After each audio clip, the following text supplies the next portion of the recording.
다 인사합니다. 여호와 샬롬. 여호와 샬롬. 오늘 우리는 시간의 흐름 속에 한 해를 마감하는 송년주일을 맞이하게 되었습니다. 그리스도 예수를 믿는 사람들에게는 적자의 인생이 없듯이 2021년 한 해를 뒤돌아보면 모든 것이 하나님의 인도하심과 보호하심의 한 해였음을 우리가 고백하게 됩니다. 특별히 2년째 계속해서 이어지고 있는 코로나19로 인해 우리에게는 세계적으로나 나라적으로 크고 작은 아픔들이 참 많이 있었습니다. 그래서 우리는 놀란 가슴을 쓸어내릴 때가 한두 번이 아니었음을 기억하게 됩니다. 특별히 하나님의 형상대로 지음받은 우리 인간의 그 사악한 죄성으로 인해서 인간의 존엄성이 이렇게 무참히 짓밟힐 때면 놀랍기도 하고 무섭기도 했던 그런 일들을 기억하게 됩니다. 우리에게는 개인적으로나 또 가정적으로 참으로 많은 일들이 있었습니다. 좋은 일도 있었고 기쁜 일도 있었고 또 때로는 가슴 아픈 일도 있었고 더욱이 우리가 사랑하는 사람을 떠나보내는 그런 슬픔이 우리 속에는 아직도 남아있음을 보게 됩니다. 그러나 지금 돌이켜보면 그때 그 어려운 일들을 어떻게 이겨냈었던가, 그 가슴 아픈 일들을 어떻게 이겨내고 지금 여기까지 왔는가 돌이켜보면 여러분 하나님의 은혜와 사랑이 아니었으면 우리가 불가능했음을 우리가 다시금 고백하게 됩니다. 로마서 8장 28절의 말씀을 보면 우리가 알거니와 하나님을 사랑하는 자 곧 그의 뜻대로 부르심을 입은 자들에게는 모든 것이 협력하여 선을 이루니라 이렇게 말씀하신 것처럼 여러분 우리는 협력하여 선을 이루시는 하나님이심을 다시 한번 우리가 고백하게 되는 거예요. 우리 하나님은 선하시기에 궁극적으로 우리를 통해서 선을 이루시기 위해서 그리고 더 좋은 미래를 하나님께서 우리에게 주시기 위해서 준비하시는 하나님이심을 여러분 우리는 깨닫게 되고요. 또 그로 인해 우리는 주님 앞에 영광을 돌리게 됩니다. 이 놀라운 은혜가 오늘 송년주일을 맞이하면서 하나님께 예배드리는 우리 성도님 모두에게 넘쳐나시기를 주님의 이름으로 축원드립니다. 아멘. 오늘 본문 말씀은 이스라엘 백성들이요 애굽에서 430년 동안 긴 노예 생활을 합니다. 그리고 난 후 상상하지 못한 일들을 경험하게 돼요. 그들은 430년 동안 한 나라에 속박되어서 모든 희망을 잃어버리고요. 그렇게 소망마저 다 사라질 때 하나님은 그들의 조상들에게 약속하신 것을 기억하시고 이스라엘 백성들을 출애굽하여서 하나님의 약속의 땅 가나안 땅으로 인도를 하십니다. 40년 동안의 광야의 여정은 참으로 힘들고 어려웠지만 하나님께서는 때를 따라 그들을 구름기둥으로 또 불기둥으로 인도하여 주실 뿐만이 아니라 만나와 메추라기를 먹이시고요. 그리고 반석에서 생수를 솟게 해서 이스라엘 백성들을 40년 동안 광야에서 지키시고 인도하여 주십니다. 그런 여정 속에 이제 드디어 이스라엘 백성들은 가나안 땅에 도착을 해요. 오래전 자신들의 조상들에게 약속하신 말씀이 드디어 이제 자신들의 시간 속에서 이루어집니다. 그러나 막상 가나안 땅에 들어가 보니까 그 땅은 자신들의 땅이 아니라 이미 다른 민족, 가나안 7족속들이 살고 있는 땅이었어요. 가나안 땅은 하나님께서 당신들에게 약속하신 젖과 꿀이 흐르는 땅이지만 인간의 생각으로 볼 때는 이스라엘 백성들의 땅이 아니에요. 하나님이 주셨다고 하는 그런 아무런 증거도 없는 그런 약속의 땅일 뿐입니다. 여러분 이스라엘 백성들은요 애굽에서 출애굽하여 광야에서 440년의 세월을 보내고 요단강을 건너 약속의 땅에 왔어요. 그래서 지금 이스라엘 백성들은 무방비야 그런 무방비 상태에 아무것도 할 수가 없는 상황에 처해 있습니다. 그저 무작정 이들은요 믿음으로 하나님의 약속 하나만을 믿고 하나님의 도우심과 인도함을 따라서 가나안 땅에 여러분 도착을 했습니다. 이제 그들에게는 모든 것이 새롭게 시작이 되는 그런 시점이 있어요. 여러분 이스라엘 백성들은 아무것도 가진 것이 없었지만 가나안은 하나님의 약속하신 땅이고 이 땅에서 하나님을 잘 섬기며 잘 섬기면 하나님은 우리의 삶을 보장해 주시고 또 책임져 주신다고 하셨는데 막상 와보니까 이미 정착하고 있는 가나안 족속들이 있었어요. 그런데 그들을 보니까 그들은 왕을 세워놓고 나름대로 군사도 있고 아주 잘 사는 거예요. 그래서 이런 모습을 본 이스라엘 백성들은 이제 하나님께 이렇게 얘기를 하는 것입니다. 하나님, 우리에게도 왕을 주세요. 왕을 달라는 거예요. 그런데 성경을 보게 되면 하나님은 왕을 세우는 것을 원치 않으셨어요. 그래서 왕을 세워달라는 이스라엘 백성들의 요구에 하나님은 마음이 너무도 섭섭했습니다. 저들이 나를 떠나 왕을 섬기려고 하는구나. 내가 저들을 어떻게 이끌어 왔는데, 보호해 주었는데, 앞으로도 내가 보호해 주겠다고 약속했는데 왜 저들은 나를 믿지 못하고 불안해하고 염려하는가. 이렇게 하나님은 못내 아쉬워합니다. 그런데 여러분, 이스라엘 백성들이 하나님을 향하여 왕을 달라고 할 때 하나님의 마음을 섭섭하게 한 몇 가지 이유가 있어요. 그것이 무엇이냐면 첫 번째는 이스라엘 백성들이 하나님을 믿지 못하겠다는 거예요. 이것은 여러분 불신앙입니다. 여러분, 이스라엘 백성들이 광야에서 경험했던 것이 무엇이었습니까? 때마다 시마다, 그죠? 하나님의 인도하시고요, 지키심의 역사가 있어서 그들은 그것만 40년의 광야 생활을 무사히 마치고요, 하나님의 약속의 땅 가나안에 들어왔는데 이스라엘 백성들은 하나님의 그 보호하심과 하나님의 인도하여 주심을 잊어버리고요, 이제 가나안 족속들과 같이 왕의 다스림을 받겠다는 것입니다. 40년 광야에서의 그 귀한 경험들과 그 하나님을 믿고 따라왔던 그 신앙의 모습은 간 곳이 없어요. 간 데가 없습니다. 또 하나, 두 번째는 지금부터 하나님의 통치를 안 받겠다는 거예요. 하나님을 믿지 못하는 불신앙이 있었고요. 또 하나님으로부터 이제는 통치를 안 받겠다고 그렇게 그들은 얘기를 합니다.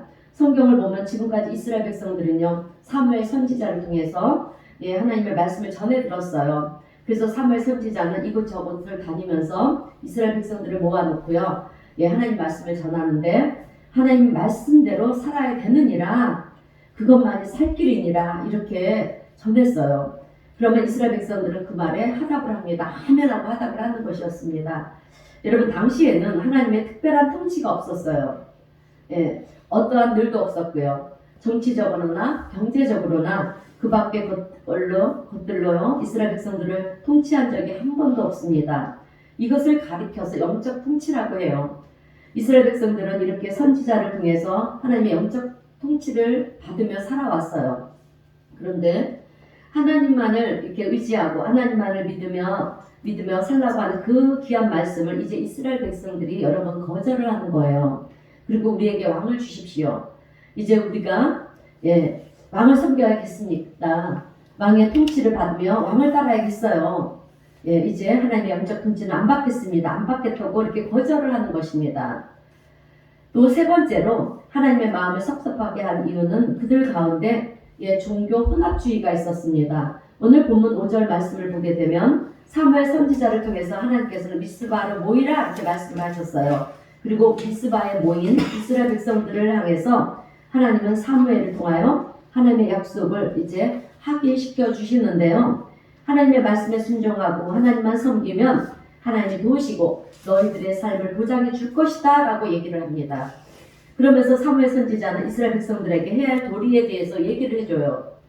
너희 안에 하나님의 약속의 성취가 이루어지기를 원하느냐? 너희의 삶이 안정되기를 원하느냐? 너희 가운데 평화가 임하기를 원하느냐? 그러면 너희 안에 있는 종교 혼합주의, 이방신을 제거하라는 것입니다. 여러분, 오늘 본문 3절 말씀을 우리 다시 한번 읽어보겠습니다. 오늘 본문 3절입니다. 시작. 사무엘이 이스라엘 온 족속에게 말하여 이르되 만일 너희가 전심으로 여호와께 돌아오려거든 이방 신들과 아스타롯을 너희 중에 제거하고 너희 마음을 여호와께 향하여 그만을 섬기라. 그리하면 너희는 블레셋 사람의 손에서 건져내시리라. 아멘. 너희 안에 있는 여러분 이방신을 제거하여 버려라. 우상을 버리라고 하는 것입니다. 여러분, 이스라엘 백성들이 가나안 땅에 들어와서 처음으로 접한 것이 무엇이냐면 우상 문화예요.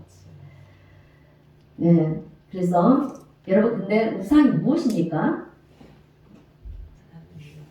우리는 우상이라고 하면 어떤 큰 형상들이나 조각상 이런 것에 머리를 조아리면서 그것을 우상 숭배하면 그것을 우상 숭배라고 생각을 하는데, 그런데 여러분 그것만이 우상 숭배가 아니에요. 그죠? 내 마음의 정욕이나 욕심도 여러분 우상 숭배고요. 그리고 내 삶에 하나님보다 앞서가는 것이 있으면 그것도 여러분 우상 숭배라는 것입니다. 또한 하나님께서 우리 인간에게 행하시는 최악의 일이 있는데, 그것은 여러분 하나님께서 침묵하시는 거예요. 너희들 마음대로 해보라는 거예요. 여러분 우리가 악한 길을 가고 있는데 어떤 제재도 없다면 여러분 그거는 하나님의 침묵이라는 거예요. 그런데 여러분 이것은 정말 무서운 일입니다. 그리고 최악의 결과를 가져다 준다는 사실을 여러분 기억하시기를 바랍니다. 자, 이스라엘 백성들은요 가나안 땅에 들어와서 제일 먼저 우상 문화를 접합니다. 그래서 하루는 하나님을 섬기고요, 또 하루는 이방신을 섬기고, 이게 아침에는 하나님을 섬기고 저녁에는 이방신을 섬기면서 적당히 타협하며 그렇게 살아갑니다. 여러분 이것은 내 이기적인 욕망과 내 욕심을 채우기 위해서 하나님을 이용하는 것입니다. 그래서 하나님은 미스바에 모인 이스라엘 백성들을 향해서 이제 사무엘 선지자를 통해서 너희 안에 있는 우상 숭배, 혼합주의를 다 제거하여 버려라 이렇게 말씀을 하시는 거예요. 적당히 타협하며 사는 삶은 이제는 없애버리라고 하시는 말씀입니다. 그래서 하나님의 통치를 거부하고요, 우상을 섬기던 이 이스라엘 백성들이 이제 미스바에 모여서 오늘 본문 6절의 말씀을 보게 되면 하나님 앞에 이제 금식을 하면서 해결을 하는 것입니다. 그리고 나서 보니까 그 당시에 아주 절대 강자였던 이 블레셋 군대가 이스라엘을 진멸시키고자 그렇게 쳐들어오고 있는 거예요. 그러나 하나님은 그들의 해결을 받으시고요, 블레셋과 싸움에서 이제 대승을 거두게 합니다. 이렇게 하나님의 놀라운 역사를 경험한 이스라엘 백성들은 오늘 보면 12절 말씀을 보면 미스바와 센 사이에 기념비를 세우고 거기에다가 이렇게 씁니다. 에벤 에셀. 하나님이 여기까지 우리를 도우셨습니다. 아멘. 막연하고 추상적인 그런 고백이 아니에요. 하나님이 자기들을 위하여 행하신 일들을 이제 이들은 두 눈으로 목격하지 않았습니까? 그래서 이스라엘 백성들은 하나님이 여기까지 우리를 도우셨습니다 이렇게 라고 고백을 하는 것입니다. 여러분 오늘이 무슨 주일입니까?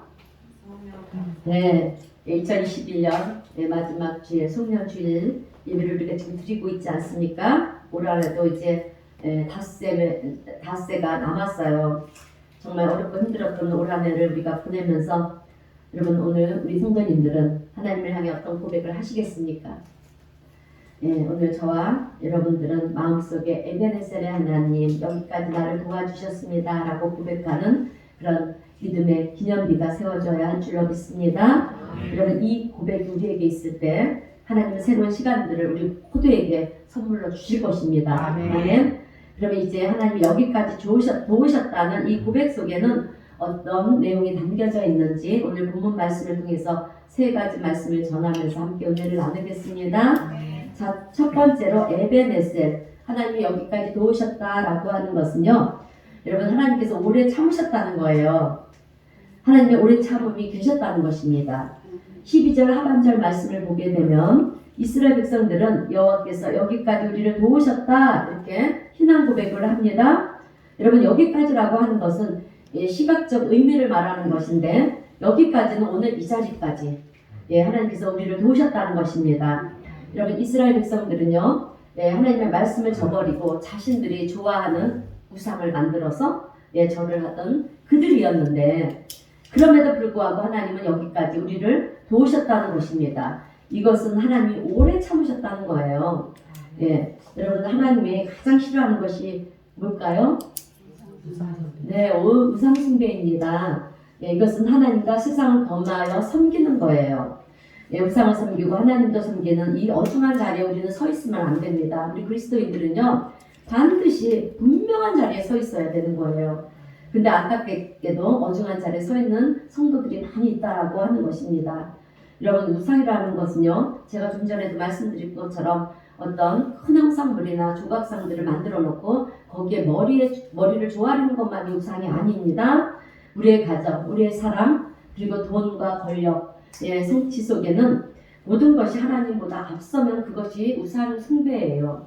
그리고 우리는 정신적으로 의존하는 것이 있어요. 그것이 건강이 될 수도 있고요. 또 물질이 될 수도 있고 권력이 될 수도 있고 외모가 될 수도 있습니다. 하나님이 주시는 삶의 의미와 충족들, 여러분 우리가요 하나님께로부터 얻으려고 하는 것이 아니라 그런 것들을 우리의 삶에 필요한 충족, 모든 풍요를 우리가 하나님께로부터 얻으려고 하는 게 아니라 외모나 돈이나 권력이나 우린 지위, 이런 명예로 얻으려고 한다면 여러분 그것 또한 우상이 되는 것입니다. 그런데 여러분 우리에게는 개인적인 우상만 있는 것이 아니라 문화적 우상도 있어요. 우리가 계속 이어내려온 그런 문화 속에서 우리가 우상 숭배도 하는 것이 있습니다. 그리고 기술의 발전과 이 경제적 번영으로 인해서 우리가 세상에 살고 있는 이 모든 사람들은요, 개인적인 풍요와 또 개인적 그런 성취에 관심이 많지 않습니까? 그런데 여러분 이런 것 또한 어떻게 얻게 됩니까? 우리가 풍요와 우리의 또 그런 성취 이런 것 또한 하나님께로부터 다 오는 것이 아니겠습니까? 그런데 사람들은 이런 생각들을 해요. 기술의 발전과 경제적 번영이 내 삶의 자유와 평화와 성취를 가져준다라고 그렇게 생각을 합니다. 어찌 보면 맞는 말이기도 해요. 그런데 여러분 절대 아니라는 거예요. 여러분 삶의 자유와 내가 누구인지, 내가 지금 어디로 가고 있는지, 내 삶의 풍요로움, 내가 이루어야 할 것들, 이 모든 것은 내가 하나님 안에 있을 때 가능하다라고 하는 것입니다. 아멘. 그리고 내가 하나님보다 먼저 가는 것이 아니고요. 하나님이 먼저 앞서 갈 때 우리의 삶이 확실해지는 것입니다. 이것 또한 하나님 대신 먼저이면 우상인 것이죠. 여러분 또 우리의 삶에는 지적인 그런 우상이 있어요. 좀 지적이라다 보니까 우리가 이 지적인 우상을 우리가 처음 들어본 분들이 있어요. 근데 이게 대표적인 것이 무엇이냐면 이대 오르기예요. 이대 오르기인데 이 이대 오르기는요 19세기 말부터 20세기 초까지 유럽에서는 루소의 성선설을 믿었어요. 루소의 성선설을 믿었는데 이 성선설이 무엇이냐면 인간은 선하게 태어났는데 여러분 우리의 삶이 어떻게 바뀌었냐면 이 교육과 또 사회의 부조리로 인해서 우리 인간이 악해졌다는 거예요. 그래서 그 사회의 부조리와 불합리성으로 인해서 우리 인간이 악해졌다고 그렇게 믿었어요. 그런데 세계 2차 대전이 일어나고 난 후에 루소의 성선설은요 완전히 산산조각이 나버렸습니다. 여러분 전쟁의 동기가 뭘까요? 여러분 전쟁이 왜 일어나죠? 미움 다툼? 그것도 막 그런데 여러분 욕심이잖아요. 욕심과 욕망 때문에 전쟁이 일어나는 거예요. 그런데 인간의 욕심과 욕망은요 이 땅의 평화를 파괴합니다. 깨트립니다. 성경은 오늘 우리에게 말씀을 해요. 우리 인간은 죄인인데 죄에서 구원을 받아야만이 우리에게 참된 평화가 임한다고 말씀을 합니다.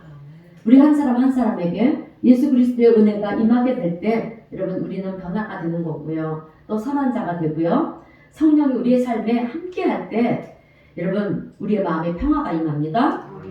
사람과의 관계에도 여러분 평화가 임하는 거예요. 여러분 하나님은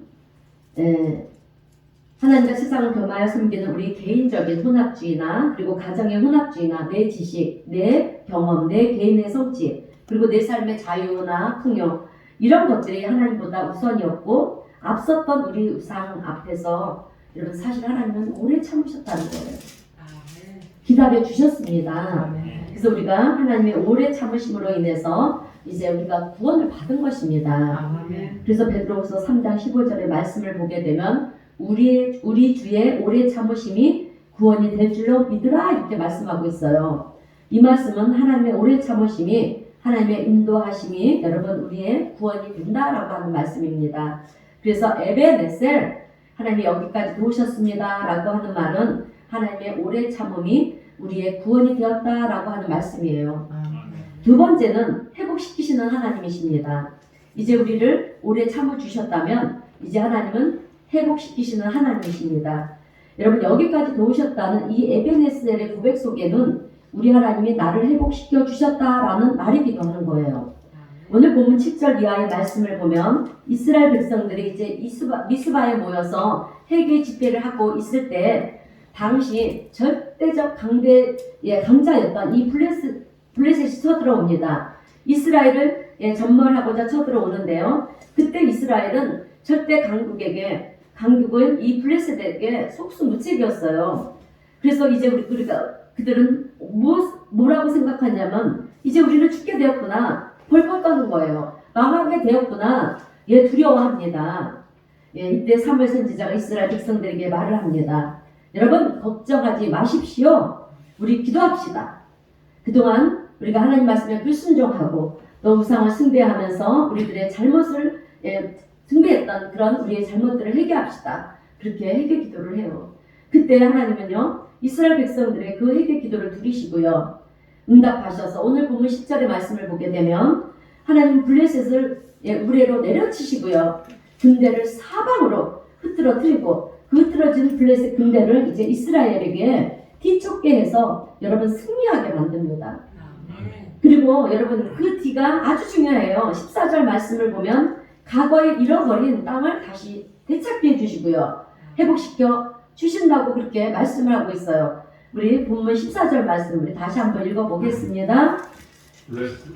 시작. 블레셋 사람들이 이스라엘에게 빼앗았던 성읍이 애굽으로부터 가까이 이스라엘을 회복되니 이스라엘이 그 사방 지역을 블레셋 사람들의 손에서 도로 찾았고 또 이스라엘과 아모리 사람 사이에 평화가 있었더라. 아멘. 여러분 이스라엘 백성들이 회복의 결과가 무엇이었습니까? 전쟁에 승리하게 된 이유가 무엇이었습니까? 네, 어떤 대답을 해도 성경은요 다 우리에게 주신 감동이 다 틀려요. 그래서 다 해답이에요. 다른 것이 아니라 여러분 회개였다는 거예요. 회개. 미스바에 모여서 그들이 회개했기 때문에 여러분 이 전쟁에서 승리를 할 수가 있었던 거예요. 오늘 우리도 마찬가지예요. 여러분 우리 코로나19 앞에 우리가 회개하는 그런 시간을 가지면 여러분 코로나가 우리 하나님 은혜 가운데 하루빨리 종식이 될 수가 있다고 저는 믿습니다. 또한 우리가 그동안 잃었던 많은 것들이 오늘 이렇게 이스라엘 백성들이 땅을 다시 되찾게 되고 회복시켜 주신 것처럼 오늘 우리의 삶에도 회복의 놀라운 역사하심이 있는 줄로 믿습니다.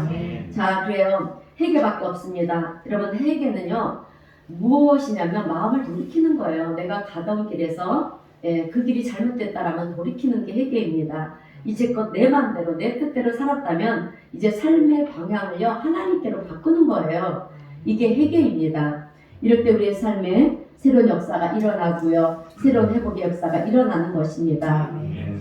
회개하시기를 바랍니다. 내 삶의 방향을 하나님께로 돌려보세요. 그러면 하나님과의 관계가 회복이 되고요 하나님과 관계가 회복이 되면 내 삶에 새로운 역사가 일어납니다. 그래서 보라 이전 것은 다 지나갔으니 이제 새 것이 되었도다. 이렇게 새로운 존재가 우리가 되는 거예요. 여러분 이스라엘의 회복은 하나님께로 돌아가는 것이었습니다. 그래서 오늘 본문 말씀은 하나님께로 돌아갈 때 하나님의 인내하심으로 은혜를 경험하고요. 하나님께로 돌아갈 때 그들의 믿음이 하나님 앞에서 강해하게 되었고 또 회개하며 돌이킬 때 그들 안에 감사가 넘쳤고요. 또 회개하고 또 마음을 돌이킬 때 여러분 이스라엘 백성들이 담대한 용기를 얻어서 블레셋과의 전쟁에서 승리를 했다는 것입니다. 자, 여러분 예전에 이스라엘 백성들은 용기가 없었어요. 그런데 하나님께로 돌아가니까 하나님이 나와 하나님이 함께 돌아가니까 이제 하나님께서 그들에게 힘을 주시는 거예요. 그리고 나의 방패가 되어 주시고 나의 요새가 되어 주셔서 여러분 두려움을 넘어선 그런 담대한 용기 있는 자가 되었습니다. 이스라엘 백성들이. 여러분 이것이 바로 새로운 창조의 경험입니다. 그래서 이스라엘 백성들은 하나님의 은혜를 경험해서 경험을 하지 않았습니까? 그래서 하나님 여기까지 도와주셨습니다. 이렇게 에베네셀의 하나님이라고 고백을 하는 것입니다. 그러면 여러분 오늘 우리의 고백이 무엇이 되어야 되겠습니까? 오늘 우리도 아멘. 에베네셀 하나님이 여기까지 도우셨습니다. 이 고백 속에 하나님은 우리를 회복시켜 주시고요. 또 내일이라는 새로운 미래를 우리에게 선물로 주시는 줄로 믿습니다. 아멘. 자, 세 번째는 하나님의 보호하심이 있었다는 것입니다. 여러분, 하나님이 여기까지 도우셨습니다. 에베네셀의 고백은요, 하나님이 나를 보호해 주셨습니다 라는 고백이기도 한 거예요. 아멘. 그래서 오늘 본문 15절 말씀을 보면 사무엘이 사는 날 동안에 이스라엘을 다스렸다라고 그렇게 기록이 되어 있어요. 근데 여러분, 이 말씀 속에는 두 가지 내용이 있습니다. 사무엘이 사는 동안에, 사무엘이 이 땅에 있는 동안에 하나님이 함께 하시고 하나님의 보호하심이 그들 가운데 있었다는 것입니다. 그런데 그냥 보호하심과 함께 하심이 아니에요. 15절 이후의 말씀을 보면 16절에서 이렇게 얘기를 합니다. 우리 16절 말씀 함께 읽어보겠습니다. 시작. 해마다 베델과 길갈과 미스바로 순회하여 그 모든 곳에서 이스라엘을 다스렸고. 아멘. 자, 그렇게 다스렸다고 말씀하고 있어요. 여러분, 여기서 베델은요, 창세기 28장 10절 이하의 말씀을 보면, 여러분, 야곱이 형 에서의 장자권을 빼앗지 않습니까? 장자권을 빼앗아서 어떻게 합니까? 도망을 쳐요. 삼촌 라반의 집을 향해서 도망을 치는데, 그 도망치는 그 시간들이 어떤 시간이었냐면 불확실한 미래의 시간이었어요. 그죠? 앞이 보이지 않는. 그런데 루스라는 곳에 도착했을 때, 그때 이 야곱은요, 하나님의 천사를 만나고 하나님의 음성을 듣게 되지 않습니까? 그래서 야곱은 그곳에서 단을 쌓고요, 이제 하나님께 예배를 드려요. 그리고 그것을 여러분, 베델 하나님의 집이라고 하는 뜻으로 하나님이 약속하시면 약속을 이루시는 하나님이라는 그런 증표를 남긴 곳이 베델입니다. 그리고 또 오늘 16절 말씀 속에 길갈이 어디냐면 여호와 사장 말씀을 보면 이스라엘 백성들이 요단강을 건너지 않습니까? 건너고 난 후에 어떤 일을 합니까? 각 지파대로 12지파가 12돌을 모아서 여러분 치하여서 그 길갈에서 쭉 세워놓고 이제 하나님이 우리의 걸음을 육지에서 걷는 것과 같이 바다를 건너게 하셨습니다 라고 그렇게 고백하면서 그 하나님의 역사하심, 또 하나님의 도우심, 하나님의 함께 하심의 증거물로 기념비를 세운 곳이 길갈이에요. 또 미스바는 여러분 오늘 지금 베델과 길갈과 미스바 이렇게 순회했다고 하잖아요. 미스바는 오늘 본문에서 이스라엘 백성들이 하나님께로 돌아갑니다. 하나님이 나의 주인이 되십니다 라고 고백했던 장소가 바로 미스바잖아요. 그런데 하나님께서 그냥 도우시고 함께 하신 것이 아니라 사무엘 선지자를 통해서 역사하셨는데요. 사무엘 선지자가 어떻게 합니까? 해마다 베델과 길갈과 미스바를 다니며 하나님의 역사하심과 그 하나님의 보호하심 그리고 하나님의 역사의 성취하심을 전하는데, 그들이 하나님께로 마음을 돌이켰을 때, 회개하는 역사가 있을 때 회복케 하시는 그 하나님의 놀라운 은혜를 증거케 하셨다라고 하는 것입니다. 이것이 바로 에벤에셀인데요. 하나님만 섬기는 인생이 될 때 이 구원의 역사가 이루어날 뿐만이 아니라 하나님의 보호하심이 함께 있다는 것입니다. 그래서 에벤에셀의 고백은요, 하나님만을 섬기는 거예요, 여러분.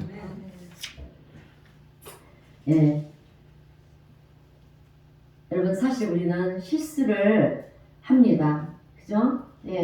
허물도 있어요. 지나간 과거를 생각해 보면 우리의 실수와 잘못과 허물들이 얼마나 많은지 모릅니다. 그죠? 뒤돌아보면 정말 얼굴을 화끈거리게 하는 그런 부끄러운 일들도 사실 있어요. 그때 왜 내가 그랬을까? 창피하기도 그래서 숨고 싶은 그런 마음도 사실 있습니다. 그러나 여러분, 그 실수 때문에, 그 잘못 때문에, 그 아픔 때문에 여러분, 우리가 그 부끄러움 때문에 우리는요, 겸손해질 수가 있는 거예요. 물론 그런 거 생각하지 않고 얼굴에 철판한 사람들도 있습니다. 그러나 하나님의 은혜를 생각하고요, 그 실수와 허물 가운데서도 하나님이 나를 보호해 주시고요, 나를 지켜주신 것을 생각하면 우리는 그저 감사할 뿐입니다. 여러분, 우리 믿음의 조상 아브라함도 실수를 했잖아요. 그죠? 그도 실수함이 있었기에 낮아지고 겸손하여져서 여러분, 하나님께서 글을 쓰시고요, 모든 열방의 축복의 조상으로, 믿음의 조상으로 삼으셨어요. 우리는 여러분, 우리의 실수와 우리의 그런 허물들이 허물들로 인해서 우리가 하나님 앞에 낮아질 때 하나님은 우리를 쓰신다는 것입니다. 아멘. 모세도 마찬가지지 않습니까, 여러분? 예, 모세도 그런 실수를 했고요. 다윗도 마찬가지예요. 그죠? 마찬가지입니다. 실수함이 있었기 때문에 그들이 낮아지고요. 낮아짐으로 하나님은 그들을 세우셨다라고 하는 것입니다. 여러분, 우리는 자신의 허물과 나의 약점들을 보게 되면 우리는 얼마나 부족하고 얼마나 나약한 존재인지 몰라요. 그렇기 때문에 우리는요, 정말 하나님만 섬겨야 합니다. 그래서 하나님만이 나의 주인이 되십니다라고 고백하는 삶이 될 때, 여러분, 하나님 우리와 함께 하시고요, 우리를 보호하시고 또 새날을 우리에게 선물로 주시고 축복해 주시는 줄로 믿습니다. 아멘. 이제 설교를 마무리하겠습니다. 오늘이 가고 여러분 닷새가 지나면 이제 2021년은 다시 오지 않습니다. 여러분, 오늘 여러분은 마음속에 어떤 기념비를 하나님 앞에 세울 것입니까? 나의 기념비입니까? 아니면 하나님 여기까지 나를 도와주셨습니다, 에베네셀에 하나님을 기념비로 세우실 것입니까? 여러분, 우리는요, 하나님이 자비하심이 있었기 때문에 내가 구원함을 받은 것입니다. 아멘. 아멘. 하나님의 치유하심이 나를 새롭게 하셨어요. 하나님의 보호하심과 함께 하심이 있었기 때문에 오늘 우리는요, 생명의 주인공으로 이렇게 살아가고 있는 것입니다. 아멘. 그러므로 에베네셀의 고백이 우리 가운데 있게 될 때, 여러분, 하나님이 우리에게요, 새 날을 선물로 주시고 또 새 날을 통해서 여러분 하나님의 구원의 역사를 우리를 통해서 이루시기도 하시고요. 그리고 나타내 주셔서 우리들의 삶 속에 하나님의 살아계신가, 하나님의 영광이 드러나는 그런 복된 삶으로 여러분 2022년에도요, 하나님은 우리 모두를 이끌어 주실 것입니다. 이런 믿음으로 오늘 에베네셀의 하나님을 우리가 고백하면서 2022년을 새해로 맞이하는 저와 여러분 모두가 되시기를 주님의 이름으로 축원드립니다. 기도하겠습니다. 하나님 아버지, 감사합니다. 2021년 올 한해도 저희들을 사랑하시고 지켜 보호하여 주시고 인도하여 주심을 감사드립니다. 우리의 지난 삶을 돌이켜보면 하나님의 은혜와 사랑이 있었기에 오늘 저희들이 여기까지 올 수 있었음을 주님 고백합니다. 오늘 우리의 마음속에 또다시 에베네셀의 하나님, 여기까지 나를 도와주셨습니다 라고 고백이 되어지는 저희들이 다 되게 하여 주셔서 새로운 하나님의 은혜 안에서 주님, 저희들이 2022년 새날을 주님으로부터 축복으로 선물로 받는 저희 모두가 될 수 있도록 오늘 우리 모두에게 은혜를 베풀어 주시옵소서. 에베네셀의 하나님을 찬양하며 우리 구주 예수님의 이름으로 기도하옵나이다. 아멘. 찬송가 301장 함께 찬송하겠습니다.